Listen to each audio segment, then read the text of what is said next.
अभी हम लोग लास्ट स्टेप देख रहे हैं, लास्ट 2 स्टेप्स है अभी हमारे पास, फिर वो एंड हो जाएगा एल्गोरिथम।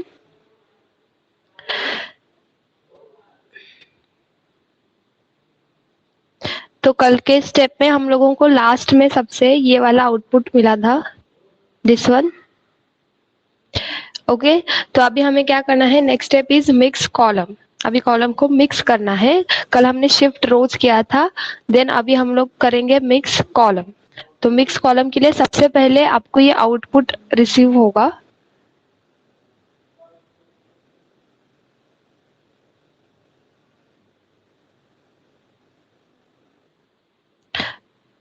ओके, सबसे पहले आपको ये आउटपुट रिसीव होगा, ये सेम वही आउटपुट है जो कल हमें मिला था शिफ्ट रो के बाद। देन ये रहेगा आपका 4x4 का मैट्रिक्स। उसके बाद आपको क्या करना है, एक ये जो है एक आपको कांस्टेंट मैट्रिक्स रहेगा, ये हर एग्जाम्पल के लिए सेम यूज होता है। तो ये जो मैट्रिक्स है 2 3 1 1 2 1 2 3 1, इस तरह का ये जो कांस्टेंट मैट्रिक्स है, इसको आपको लेना है। और ये जो आपका आउटपुट आया है 4x4 का मैट्रिक्स, इसका जो फर्स्ट कॉलम है दिस वन, ये फर्स्ट कॉलम को उठाना है और ये जो आपका कांस्टेंट मैट्रिक्स है इसके साथ आपको मल्टीप्लाई करना है। ठीक है, यानी आप लोग रो बाय कॉलम इस तरीके से मैट्रिक्स को सॉल्व करोगे।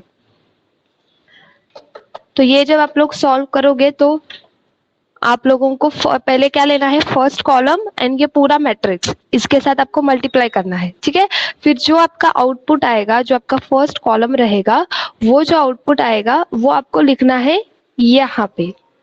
ठीक है, ये हो गया आपका फर्स्ट आउटपुट। यानी आपको, आप लोग जब 4x4 का मैट्रिक्स रन करोगे या फिर सॉल्व करोगे, तो आपको 4x4 का कांस्टेंट मैट्रिक्स के साथ आपके फर्स्ट कॉलम को मल्टीप्लाई करना है। आपको एक आउटपुट जनरेट होगा, जो भी वो आउटपुट आएगा आपको लिखना है फर्स्ट कॉलम में। ये होने के बाद आप लोग यहाँ का मतलब ये वाला सेकेंड वाला रो लोगे, सेम वो कॉलम उठाओगे और ये सेम कांस्टेंट मैट्रिक्स के साथ मल्टीप्लाई करोगे, फिर जो आपका आउटपुट मिलेगा वो रहा आपका सेकेंड कॉलम। देन फिर आप लोग यहाँ का थर्ड कॉलम लोगे। थर्ड कॉलम लेने के बाद आप लोगों को सेम कांस्टेंट मैट्रिक्स के साथ मल्टीप्लाई करना है, ये वाला थर्ड कॉलम। देन आपको जो आउटपुट मिलेगा वो आएगा थर्ड कॉलम पे। Then same for the fourth. तो इस तरीके से आपको एक न्यू मैट्रिक्स मिलेगा, that is the state output. उसको हम लोग स्टेट आउटपुट बोलते हैं। ये हमारा स्टेट इनपुट था। ठीक है, ये स्टेट इनपुट को हमने कांस्टेंट मैट्रिक्स के साथ मल्टीप्लाई किया कॉलम बाय रो से, और जो हमें आउटपुट मिला वो है हमारा स्टेट आउटपुट। ओके, इस तरीके से हम लोग कॉलम को मिक्स करेंगे। और ये जो आपका कांस्टेंट मैट्रिक्स है, तो ये कहाँ से आएगा, तो ये कांस्टेंट मैट्रिक्स है, इसके अंदर के वैल्यूज चेंज नहीं होते, आपको यही मैट्रिक्स हमेशा यूज करना है। ठीक है, देन उसके बाद स्टेट आउटपुट आने के बाद आपका नेक्स्ट वाला स्टेप इज की एडिंग, यानी आपको की को ऐड करना है। तो की ऐड करने के लिए आपको क्या करना पड़ेगा, ये जो आपका स्टेट आउटपुट का मैट्रिक्स जो जनरेट होके आया है, इसको एक्सॉर करना है आपके जो नेक्स्ट वर्ड रहेंगे उसके साथ। यहाँ से हमारा राउंड नंबर 2 स्टार्ट होता है। तो ये यहाँ पे हम लोग क्या यूज करेंगे, W1 W2 W3 W4, क्योंकि हमारे पास टोटल 44 वर्ड है जो हमने फर्स्ट डायग्राम में देखा था। आपको याद होगा, हमने फर्स्ट डायग्राम में देखा था कि हमें जब है तो हम लोगों के पास 44 वर्ड होते हैं, उसमें से 0 to 3 वर्ड हमने फर्स्ट की को जब हमने ऐड किया था तब हमने यूज कर लिए। अभी हम लोग उसके आगे की यूज करेंगे, तो that is W1 W2 W3 W4। Okay, तो ये 1 वर्ड यानी इसके अंदर क्या रहेगा, एक 4 बाइट्स का कॉलम रहेगा, यानी इसके अंदर टोटल आपको 4 बाइट्स मिलेंगे।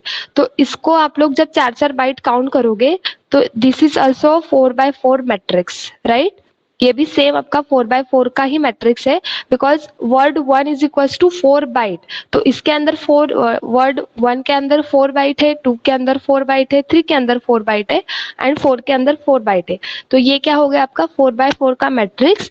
इसको आपको एक्सॉर करना है, ये जो आपका आउटपुट आया है स्टेट आउटपुट, इसके साथ। और जो आपको न्यू उसका मैट्रिक्स मिलेगा, ये रहेगा आपका नेक्स्ट राउंड के लिए की, ये आपकी रहेगी नेक्स्ट राउंड वाली की। और फिर आपको इसको फिर से वही आपके स्टार्टिंग वाले स्टेप्स को कंटिन्यू करना है। ये आपको कब तक करना है, जब तक आपके 10 राउंड्स खत्म नहीं होते हैं तब तक करना है, ठीक है।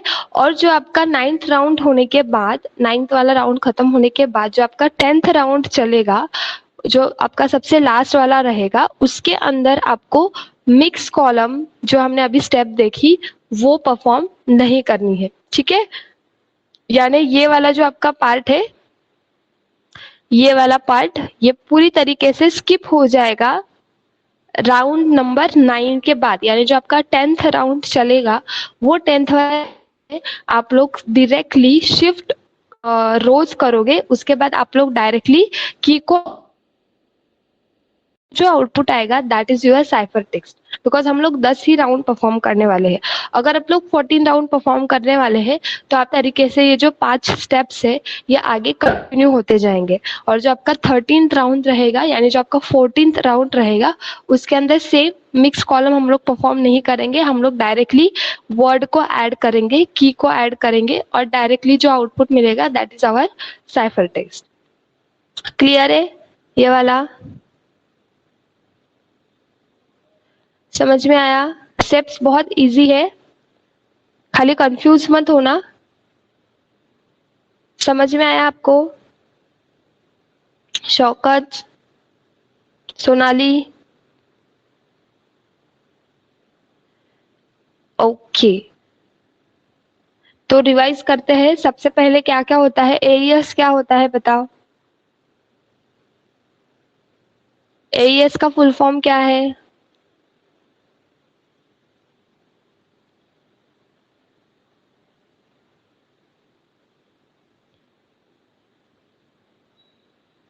पूरे एल्गोरिथम को हम लोग रिवाइज करते हैं। एईएस का फुल फॉर्म क्या है? What is the full form of AES? बोलो। अरे एल्गोरिथम का नाम ही नहीं पता? Sorry. Advance encryption standard, okay. Then इसको अभी हम लोग रिवाइज करते हैं।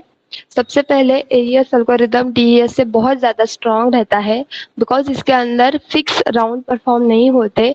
अकॉर्डिंग टू चॉइस हम लोग राउंड परफॉर्म करते हैं। आप लोग 10 राउंड परफॉर्म कर सकते हैं, देन 12 राउंड परफॉर्म कर सकते हैं और 14 राउंड्स भी परफॉर्म कर सकते हैं। यहाँ पे हर एक राउंड के लिए आपको न्यू की जनरेट करनी पड़ती है। इसके लिए ये बहुत ज़्यादा सिक्योरिटी प्रोवाइड करता है। तो हम लोग इसको रिवाइज करते हैं। सबसे पहले आपको क्या करना है, 128 बिट का एक प्लेन टेक्स्ट लेना है, ओके। 128 बिट के प्लेन टेक्स्ट के अंदर आपको की को एक्सपांड करना है। तो वो की को एक्सपांड कैसे करेंगे, तो इसी तरीके से आपको सबसे पहले क्या करना है, प्लेन टेक्स्ट 128 बिट का रहेगा, वो 128 बिट का जो आपका प्लेन टेक्स्ट रहेगा उसको आपको मैट्रिक्स के अंदर कन्वर्ट करना है, मतलब कि ये वाले मैट्रिक्स के अंदर कन्वर्ट करना है। देन आपको क्या करना है, की को जनरेट करना है। तो की को जनरेट करने के लिए आपके पास 128 बिट की रहेगी। वो 128 बिट की आपको इसी तरीके से ड्रॉ करके लेना है, यानी कॉलम वाइज आप उसको ड्रॉ करेंगे। देन आपको उसको एक्सपांड करना है। एक्सपांड करोगे यानी आप लोगों को उसको वर्ड में कन्वर्ट करना है। तो वर्ड में एक्सपांड करने के लिए हम लोग एस बॉक्स का यूज करते हैं और वो एस बॉक्स क्या है वो आपको पता है। तो आप लोग उसको 44 वर्ड में कन्वर्ट करोगे।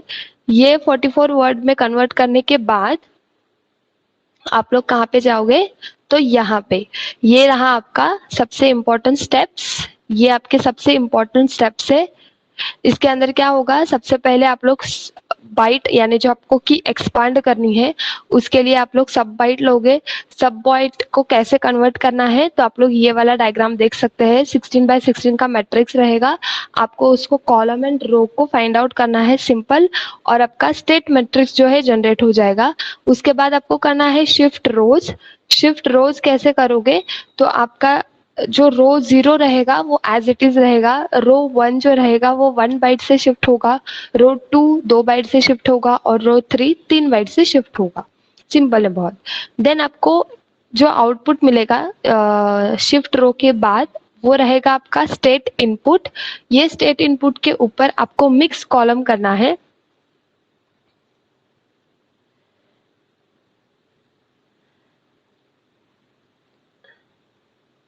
मिक्स कॉलम जब आप लोग इसके ऊपर परफॉर्म करोगे, मिक्स कॉलम परफॉर्म करोगे, ये रहा आपका वो आउटपुट जो मैंने अभी आपको बताया। ये जो आपका आउटपुट है, ये आउटपुट के ऊपर आपको कॉलम कांस्टेंट मैट्रिक्स के साथ मल्टीप्लाई करना है। ये इसका इनपुट रहेगा और ये कांस्टेंट मैट्रिक्स, इन दोनों का आपको मल्टीप्लिकेशन करना है और इसको कॉलम वाइज स्टोर करना है। ये आपका स्टेट आउटपुट रहेगा और ये स्टेट आउटपुट को आपका जो वर्ड रहेगा, जो नेक्स्ट वाले वर्ड रहेंगे, इसके साथ एक्सॉर करना है। तो ये नेक्स्ट वाले वर्ड कहाँ से आते हैं? बिकॉज जो हमारा जो फर्स्ट स्टेप है जहाँ पे हमने वर्ड को ऐड किया था, ये वाला, तो यहाँ पे हमने क्या लिया थे, जो वर्ड हम लोग क्रिएट करेंगे 44, उसमें से पहले जो वर्ड है वो हम लोग यहाँ पे ही ऐड करते हैं, वर्ड 0 to 0, वर्ड 3। तो उसके बाद वाले क्या आते हैं, वर्ड 4, 5, 6, 7, तो वो हम लोग यहाँ पे लेंगे। तो इसी तरीके से आप लोग 44 वर्ड को यूज करते हो। एट द एंड खाली आपको एक चीज याद रखनी है कि जहाँ पे आपके राउंड खत्म होते हैं, मतलब कि जो आपका 10th राउंड रहेगा, वहां पे आप लोग मिक्स कॉलम वाला जो स्टेप है उसको स्किप करोगे। आप लोग डायरेक्टली शिफ्ट रो का जो आउटपुट आता है उसके अंदर लास्ट वाले वर्ड को ऐड करोगे, उसका एक्सॉर निकालोगे और जो एक्सॉर निकलेगा वो आपका साइफर टेक्स्ट रहेगा। ओके, अच्छी तरीके से डायग्राम को अगर देखोगे तो आपको सारे स्टेप्स प्रॉपरली क्लियर हो जाएंगे। सबको क्लियर है? किसी को डाउट है? एनी डाउट इन डीएस और एईएस? कुछ पार्ट नहीं समझा या फिर कोई स्टेप्स नहीं समझा? वीडियो धीरे धीरे आराम से देखो, एक एक स्टेप को समझो। आप लोग खुद के इसमें इसको लिख के रखो, मतलब आपको याद रहेगी वो चीज। अदरवाइज लेक्चर में आपको समझ में आएगा और बाद में आप लोग स्टेप्स भूल जाओगे कि क्या है, डीएस में क्या स्टेप्स होते हैं, एईएस में क्या होते हैं। तो आप लोग जब वीडियो देखोगे तो आपके अंडरस्टैंडिंग के अकॉर्डिंग वो स्टेप्स सारे लिख के रखो। आप खुद लिखोगे तो आपको अच्छे से याद हो जाएगा। ठीक है, तो यहाँ पे है हमारा ये वाला चैप्टर होता है एंड। हम लोग अभी नेक्स्ट वाला चैप्टर स्टार्ट करेंगे which is public key cryptography and RSA. जो क्वेश्चंस या फिर जो टॉपिक के ऊपर क्वेश्चंस आएंगे हम लोग उसी को कवर करेंगे। तो वो जो ट्रिपल टीएस है या फिर वो डबल टीएस वगैरह है, वो टॉपिक के कभी क्वेश्चंस नहीं आते हैं। ओके, तो हम लोग डायरेक्टली नेक्स्ट वाला चैप्टर स्टार्ट करते हैं which is public key cryptography and RSA. तो आपने अभी तक जितने भी अल्गोरिथम्स देखे और जितने भी आपने टेक्निक्स देखे, आपके सब्स्टिट्यूशन की टेक्निक, देन आपके ट्रांसपोजिशन की टेक्निक, और 2 अल्गोरिथम जो आपने देखे, तो इसके अंदर आपने सिमेट्रिक की का यूज किया है। ओके, तो सिमेट्रिक की यानी व्हाट, कि आप लोग इंक्रिप्शन के लिए और डिक्रिप्शन के लिए वही की का यूज करते हो, सेम की का। कि जैसे सपोज आपने प्लेफेयर साइफर लिया या फिर आपने मोनो अल्फाबेटिक किया, तो आप लोग जब इसको इनक्रिप्ट करते हो थ्रू मोनो अल्फाबेटिक और प्लेफेयर साइफर और जो भी आपने अभी तक टेक्निक देखे, तो आप लोग जो की के साथ उसको इनक्रिप्ट करते हो प्लेन टेक्स्ट को, उसी की का यूज करके आप लोग उसको डिक्रिप्ट करते हो। ओके, तो इंक्रिप्शन करना यानी उसको कोड लैंग्वेज में कन्वर्ट करना, और डिक्रिप्ट करना यानी क्या, कि वही सेम की का यूज करके आपको उसको प्लेन टेक्स्ट में, cipher text to plain text normal form में लेके आना। So that is symmetric key cryptography. Okay, वो सारे जितने भी अभी तक आपने टेक्निक देखे वो सब सिमेट्रिक की क्रिप्टोग्राफी के थे। Now we are going to start public key cryptography. तो ये पब्लिक की क्रिप्टोग्राफी के अंदर आपको 2 कीज मिलते हैं, एक रहती है पब्लिक की और एक रहती है प्राइवेट की। ओके, और प्राइवेट की से आप लोग आपके मैसेज को जो है इनक्रिप्ट करोगे और जो रिसीवर है वो उसी प्राइवेट की से उसको डिक्रिप्ट करेगा। बट जब आप लोग मैसेज को सेंड करोगे तो सेंडिंग के टाइम पे आप लोग पब्लिक की का यूज करोगे। ठीक है, तो पब्लिक की क्या होती है? तो पब्लिक यानी क्या, पब्लिक यानी क्या, नाम से क्या समझ में आ रहा है? पब्लिक यानी क्या, पब्लिक की क्या हो सकती है? पब्लिक की, पब्लिक की का मीनिंग क्या होता है? और प्राइवेट की का मीनिंग क्या होता है? आपको नाम से क्या लग रहा है? पब्लिक की क्या हो सकती है और प्राइवेट की क्या हो सकती है?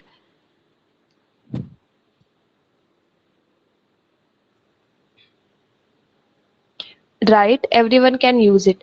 सो पब्लिक की का मीनिंग ये रहता है कि वो ऐसी की रहेगी आपके नेटवर्क में या फिर मीडियम में जो सब लोग उसको एक्सेस कर सकते हैं या फिर सब लोग उसको देख सकते हैं। ओके, और इसके अपोजिट रहती है प्राइवेट की। प्राइवेट की सिर्फ मेरी प्राइवेट की सिर्फ मुझे पता है और मैंने जिसको सेंड की है उसको पता है। बीच में जो नेटवर्क है यानी जो इंटरनेट कनेक्शन है जिसके थ्रू वो की पास होने वाली है, तो वहां पे वो किसी को समझ में नहीं आएगी। फॉर एग्जाम्पल जैसे आपका व्हाट्सअप है। व्हाट्सअप पहले क्या होता था कि व्हाट्सअप जो था पब्लिक था, मतलब कि आप लोग जिसको भी मैसेज सेंड कर देते तो व्हाट्सअप वाले उसको रीड कर सकते थे। अभी व्हाट्सअप क्या हो गया है? इनक्रिप्ट हो गया है, तो आप लोग जो भी मैसेज करते हो वो सिर्फ रिसीवर ही रीड कर सकता है।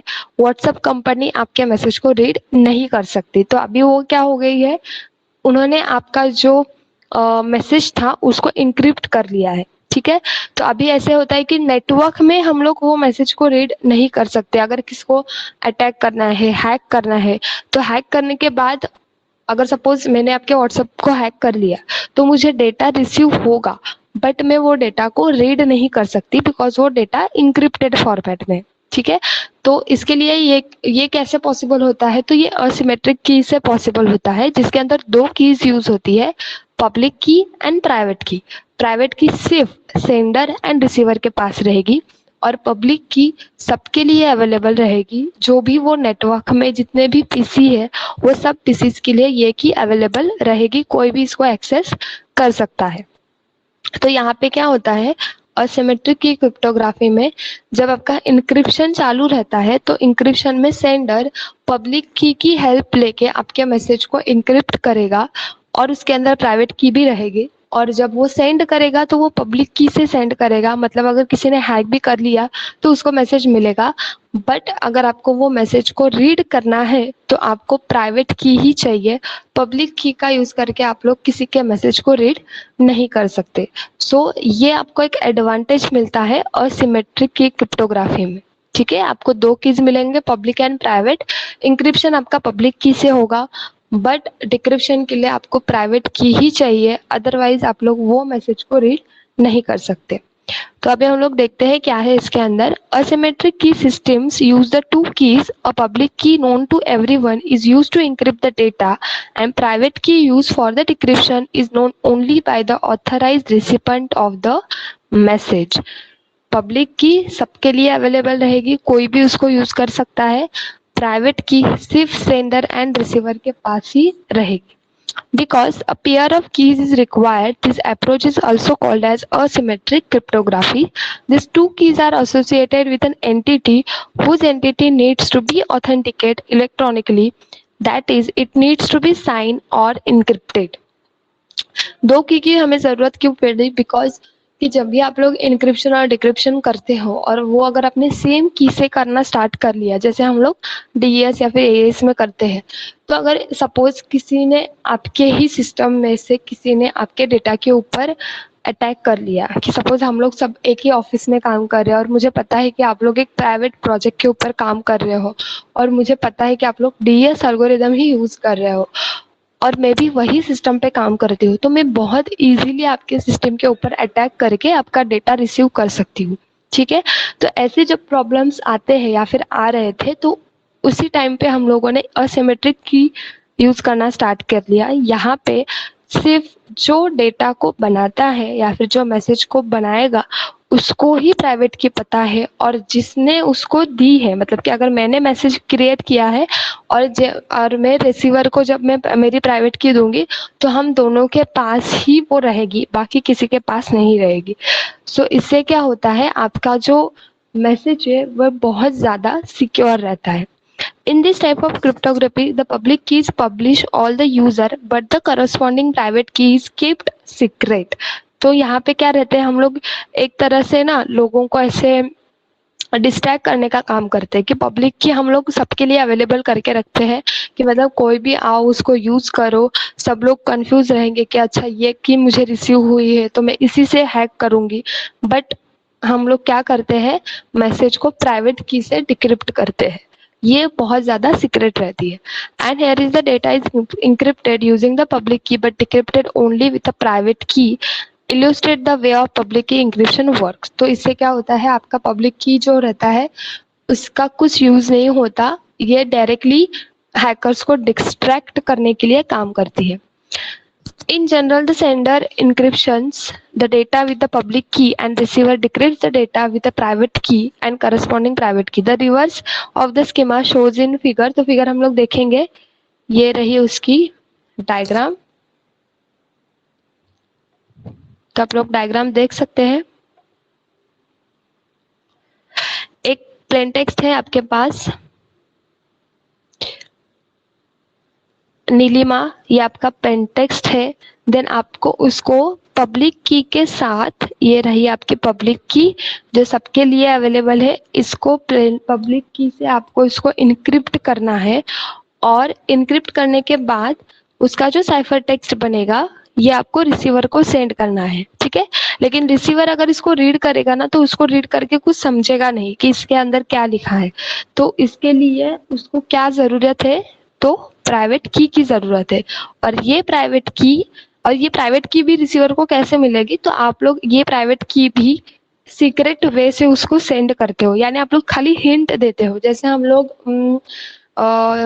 क्या बोल सकते हैं, जैसे ट्रेजर हंट वगैरह खेलते हैं, हम लोग क्या करते हैं, मैसेज को इस तरीके से लिखते हैं कि उसके अंदर हिंट छुपा हुआ रहता है।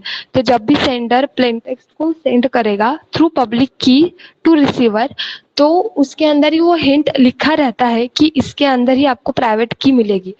वो हिंट जो है रिसीवर को समझ में आती है और वो प्राइवेट की से फिर वो मैसेज को डिक्रिप्ट करता है। ओके तो इसी तरीके से जो है आपका असिमेट्रिक क्रिप्टोग्राफी जो है वो यूज होता है। सिमेट्रिक क्रिप्टोग्राफी में हमेशा एक ही की यूज होती है for the encryption and decryption. और असिमेट्रिक क्रिप्टोग्राफी में आपके पास दो कीज रहेंगे। इंक्रिप्शन आप लोग पब्लिक की से करोगे और डिक्रिप्शन आप लोग प्राइवेट की से करोगे। क्लियर है, समझ में आया?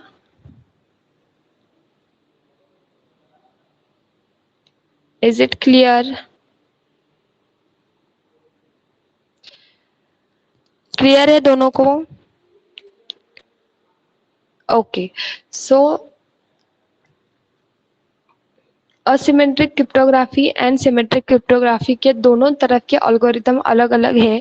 आपको क्वेश्चन प्रॉपरली रीड करना है कि एल्गोरिदम कौन सा पूछा है। तो असिमेट्रिक क्रिप्टोग्राफी में आपको एक ही एल्गोरिदम है, दैट इज RSA। वो अभी हम लोग नेक्स्ट लेक्चर में देखेंगे। RSA एल्गोरिदम के ऊपर भी क्वेश्चंस आएंगे, यानी आपको टोटल 3 एल्गोरिदम्स को परफेक्टली रन करना है, DES, AES and RES। Okay ये तीनों एल्गोरिदम आपके दो टेक्निक्स के ऊपर डिपेंड है, symmetric key cryptography and asymmetric की क्रिप्टोग्राफी। क्लियर? तो ये ऐसे 7-8 जो पॉइंट्स है ये यूनिट के, जिसके ऊपर 100% आपको क्वेश्चंस रहेंगे। क्लियर है? नाउ नेक्स्ट लेक्चर में हम लोग देखेंगे RSA एल्गोरिथम।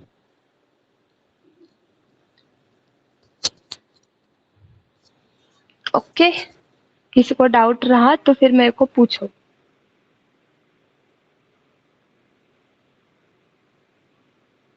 ओके चलो बाय बाय।